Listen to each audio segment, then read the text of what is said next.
I just read one of the most influential books for my homeschool and my parenting that I've read probably in a long time.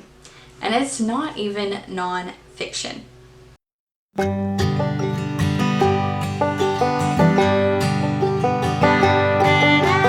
and welcome to my channel. My name is Haley and I am a Christian wife, homeschooling mama of 3, and an avid reader, out to redeem my very own literary education.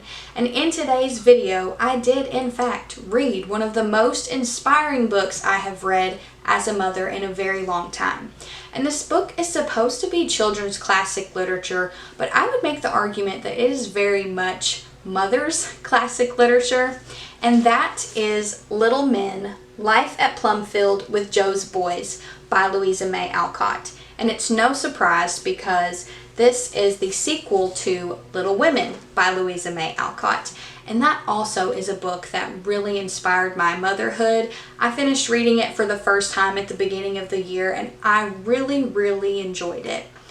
However, I'm just going to say that I enjoyed Little Men even more.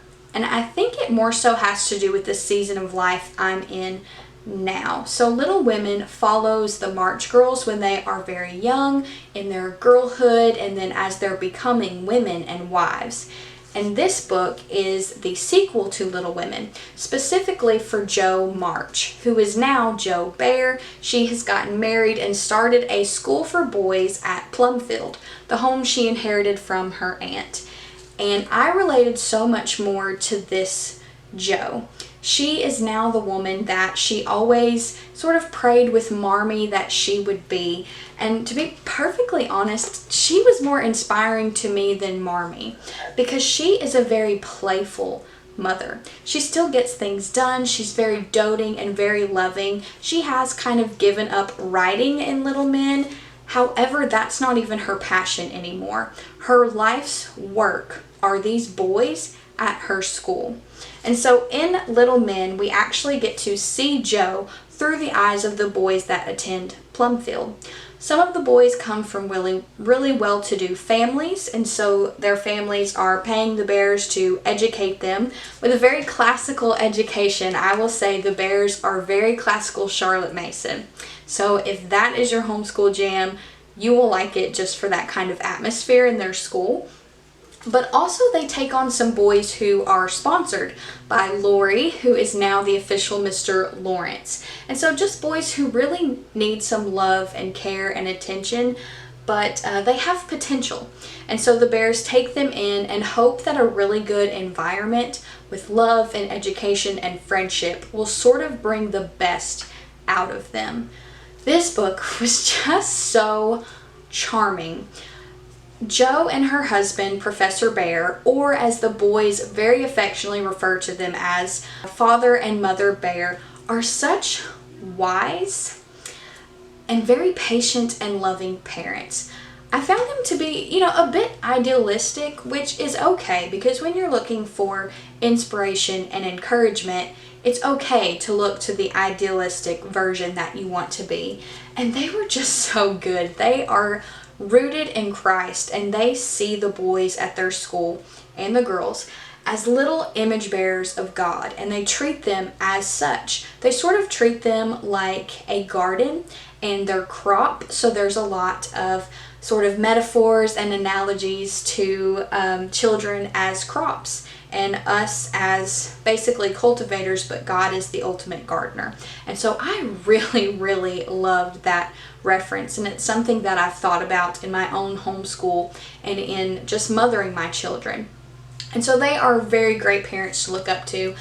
But what really sold me on this book was the realistic nature of childhood portrayed through the boys and girls in their antics. These kids are real kids, so they have vices and they have virtues, and they all have incredibly different personalities. We actually meet up with some of the March sisters' children's in Little Men. So Meg's twins, Demi and Daisy, both attend Plumfield, and for a while Daisy is the only girl. And then we also get to see Lori and Amy's little girl, who they affectionately refer to as Goldilocks or Princess, who is just this charming, feminine, delicate little creature who all of the boys, the rough and tumble boys, just gravitate to. But her gentle nature kind of subdues them and calls them to that chivalrous side of themselves. And Joe kind of observes that Daisy and Goldilocks and another little girl, Nan, who is actually very much a young Jo March, kind of wild and free, by bringing in girls with these boys, it kind of calls the better parts of themselves out. They become brave and chivalrous and gentle.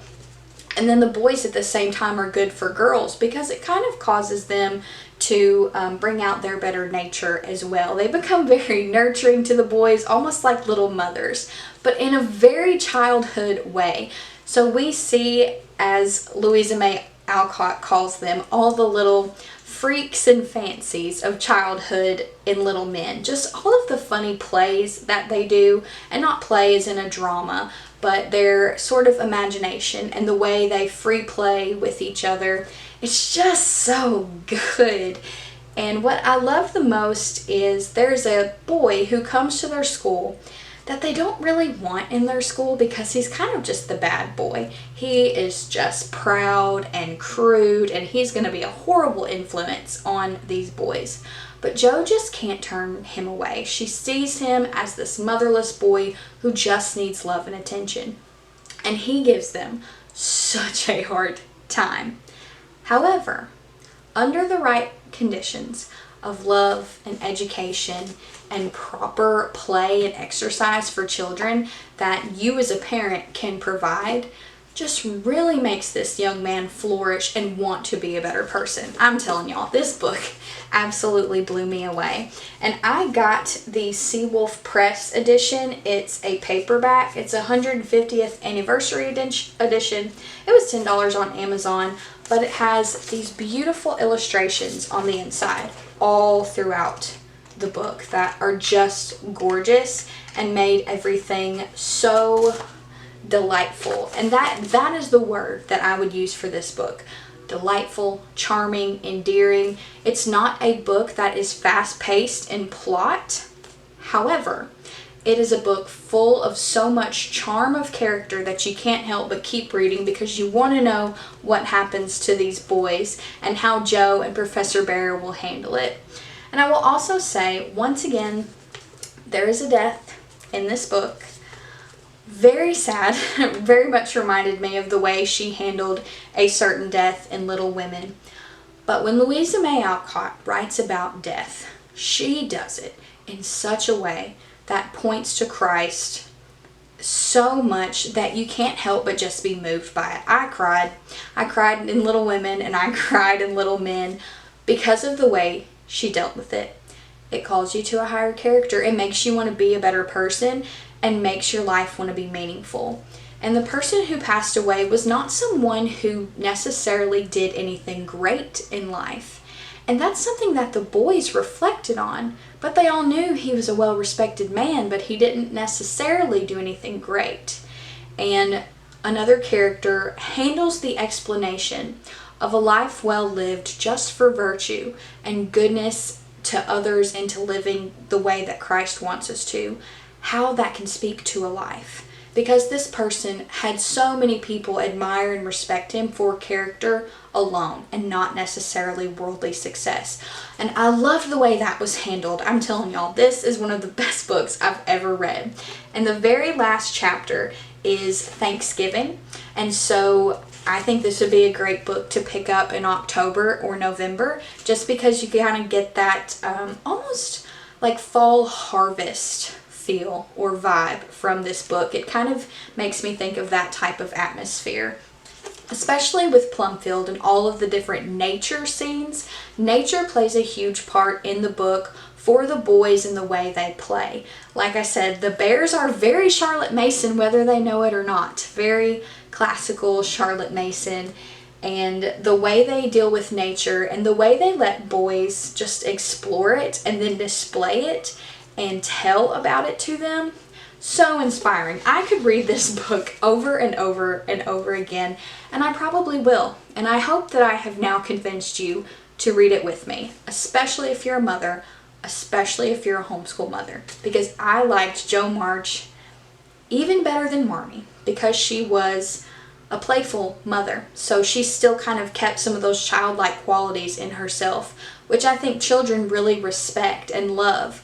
So if you read nothing else for your homeschool year, just ditch all the homeschool nonfiction and read this book because it's going to really, really inspire you.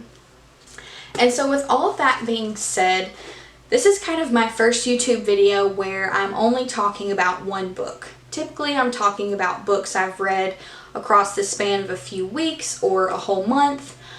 But this year I'm kind of changing that up because I reached a point in my reading where I was just overwhelmed. I didn't want to do it anymore. I felt like I was making it a chore, and that is not what I want reading to be. And so I'm going to read more slowly, more intentionally. I'm going to take it one book at a time, and I'm going to start reviewing one book at a time because whenever I finish a book that I love, that's the first thing I do. I go to YouTube and I type that book in, and I want to read what everybody else will read. I want to hear what everybody else has to say about that book. And when you kind of review books collectively, you can't do that as well. So I'm going to start reviewing books just one at a time, just like this. So let me know what you think about that, and if you like that kind of format, or if you prefer sort of a bulk recommendation type video, which I might still do at the end of the year for my favorites and things like that. But yeah, that's all I have for now.